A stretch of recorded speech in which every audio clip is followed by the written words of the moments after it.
Okay, here we go. We're looking at replacing the pads on the back. Now the caliper piston, the caliper is held in place by the flexible hose at the rear of the hub assembly. Unfortunately, that then goes into the rigid pipe, so there's no way to move that to get extra clearance. So in order to get to the pads, you actually have to pull both the top and the bottom bolts on the carrier mechanism. So again, take those out and then put them back immediately to make sure that no dust or dirt gets in. Then you can get access to the pads pretty straightforward.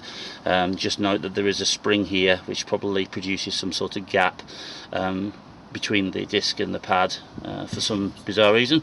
Anyway, both pads are removed fairly easily. On this side, on the outbound side, there was just one shim. On the inboard side, there was an anti-squeal shim and a flat shim for the piston to sit on.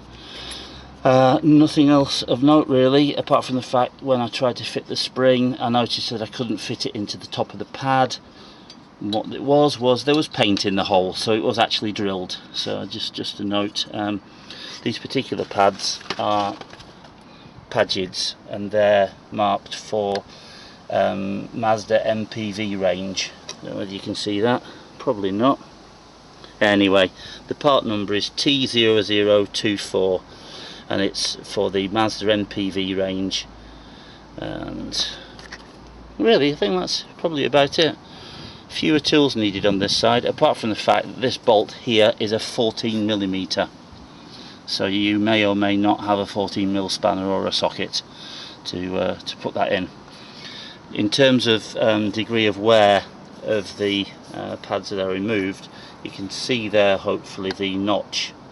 That's the sort of wear witness notch that the MOT man looks for the presence of, and we're not very far off that disappearing. Interesting to note that the pads seem to have a Mitsubishi logo on the back of them, NS162, AK NS162FF. Now whether these are the pads that were fitted in Japan or not, I have absolutely no idea. Anyway, all I've got to do now is do the other side, put the back wheels on and do a gentle road test, and we're sorted basically.